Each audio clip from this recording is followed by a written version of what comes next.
राधे राधे भक्तों, आप सभी का एक बार फिर से स्वागत है हमारे YouTube चैनल पे। तो आज का हमारा टॉपिक है शिवरात्रि की कथा। आज मैं आपको बताने वाला हूँ महाशिवरात्रि की कथा क्या है। वैसे तो सब जानते ही हैं कि मतलब महाशिवरात्रि के दिन भगवान महादेव और माता पार्वती का विवाह हुआ था। तो आज इसी विषय पे हम चर्चा करने वाले हैं, शिवरात्रि की कथा पर। तो जो माता जो पार्वती थी वो पिछले जन्म में देवी सती थी, राजा दक्ष की कन्या थी। तो जो राजा दक्ष थे उन महादेव का विवाह सती से हुआ था। तो जो उनके ससुर थे वो उनसे बड़े चिढ़ते थे, महादेव से बड़े चिढ़ते थे, क्योंकि एक बार एक सभा हुई, इसमें सभी देवता किन्नर सभी उपस्थित थे। तो उसमें राजा दक्ष आए, जो राजा दक्ष की सभा थी।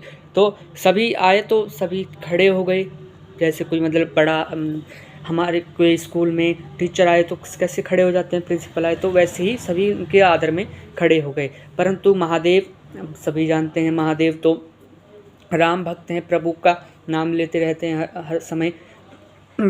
राम का नाम हमेशा वो तप में रहते, तपस्या करते हैं, योगी हैं। तो ऐसे ही वो तप में लीन थे। अब वो ध्यान में थे, उन्हें क्या पता। अब राजा दक्ष को यह बात बड़ी बुरी लगी कि वो उनके सम्मान में उपस्थित मतलब खड़े नहीं हुए।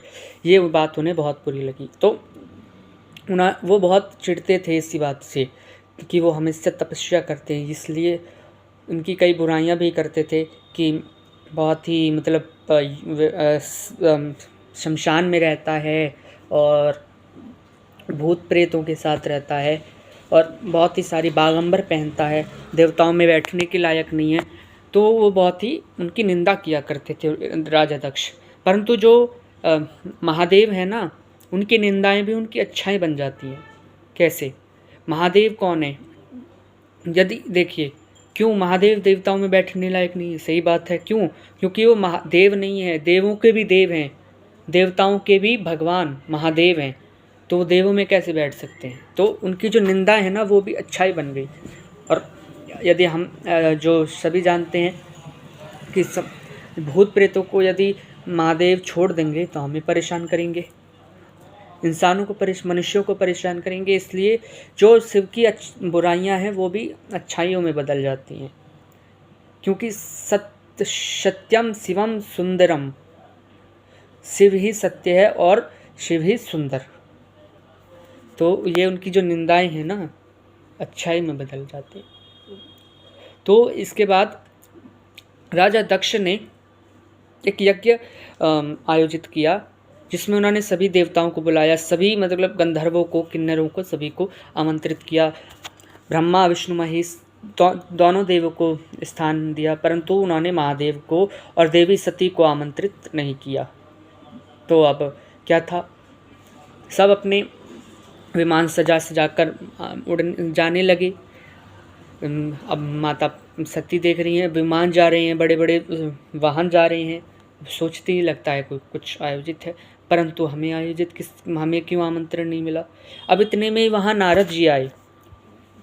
वो कहने लगे, अब नारद जी की क्या है, क्या कहते हैं आते ही, नारायण नारायण, कि माता मैं तो सोच रहा था कि हम दोनों साथ में ही चलेंगे, परंतु अब तक तो आप तैयारी नहीं। उन्होंने कहा माँ सती ने कि कहाँ जाना है। उन्होंने कहा अरे आपके पिता ने तो हमें आमंत्रित किया है, उन्होंने यज्ञ रखा है। उन्होंने कहा मेरे पिता ने यज्ञ रखा और मुझे नहीं बुलाया, ये कैसा न्याय है? उन्होंने कहा मुझे क्या पता, मैं तो जा रहा हूँ।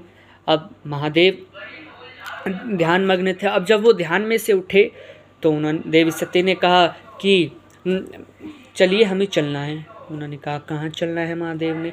तो वो कहने लगी कि पिता दक्ष ने यज्ञ आयोजित किया, उसमें जाना। उन्होंने कहा आमंत्रण भेजा उन्होंने कहा नहीं, ये आमंत्रण तो नहीं भेजा। तो उन्होंने कहा हम बिना बुलाए नहीं जाएंगे। उन्होंने कहा अगर हम किसी के यहाँ नहीं जाएंगे, देवी सती ने कहा अगर हम किसी के यहाँ नहीं जाएंगे तो कोई हमारे यहाँ नहीं आएगा। तो महादेव कहते हैं कि कोई बात नहीं, कोई ना आए तो अच्छा है, बेवजह की बातें नहीं सुननी। उन्होंने कहा मैं तो जाऊंगी। उन्होंने कहा आपको जाना है तो जाइए। मैं नहीं जाऊंगा। तो ऐसा कहकर देवी सती वहाँ से चल दी और अपने पिता के घर आ गई, दक्ष के यहाँ आ गई। अब वहाँ आई, द्वार पे कोई उनसे मिलने नहीं आया, कोई आय स्वागत नहीं, कोई आओ भगत नहीं। तो जब वो आई तो अंदर आई महल के, माता मैनावती ने बहुत लाड़ किया। अब जब वो अंदर आई तो देखा उन्होंने सभी देवता उपस्थित हैं, सारे गंधर्व किन्नर सभी, वायु रुद्र सभी उपस्थित है, परंतु महादेव का स्थान नहीं है वहाँ। कोई भी मतलब कार्य किया जाता है तो त्रिदेवों का स्थान रखा ही जाना चाहिए। ब्रह्मा विष्णु का था, परंतु महादेव का स्थान वहाँ नहीं था। अब ये देखकर देवी सती अत्यधिक क्रोधित हो गई। अब वहाँ इतने में ही राजा दक्ष आए, उनके पिता ने कहा तुम यहाँ कैसे, बिना बुलाए चली आई पति की तरह, पति ने कुछ सिखाया नहीं क्या? अब उन्होंने ताने देने लगे।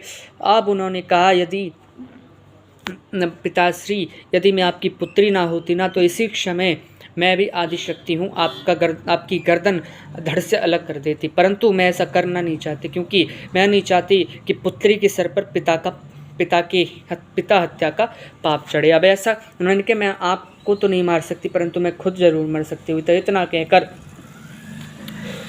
देवी सती उसी हवन कुंड में कूद गई और उन्होंने अपने आप को ही समाप्त कर लिया। तो जब ये बात महादेव तक पहुंची, महादेव क्रोधित, उन्होंने अपने जटा से वीरभद्र को निकाला, उसने राजा दक्ष का सिर खंडित कर दिया।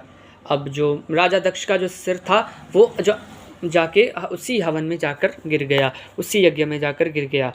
तो वो अब जो मतलब उनका सिर कट गया, तो अब यज्ञ अधूरा माना जाना बहुत बड़ा दोष लगता है। तो तब भगवान विष्णु ने राजा दक्ष के सिर पे बकरे का सिर लगाया और वो यज्ञ पूर्ण करवाया, परंतु महादेव का क्रोध शांत नहीं हुआ।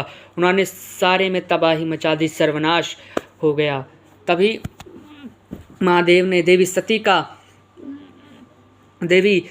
का सब उठाया और तीनों लोकों में चक्कर लगाने लगे। ऐसे ही बहुत समय व्यतीत हो गया, परंतु उन्होंने शव नहीं छोड़ा। तब भगवान विष्णु ने अपने सुदर्शन चक्र से देवी सती के टुकड़े टुकड़े कर दिए और जहाँ जहाँ वो टुकड़े गिरे वहाँ वहाँ शक्तिपीठ बन गए।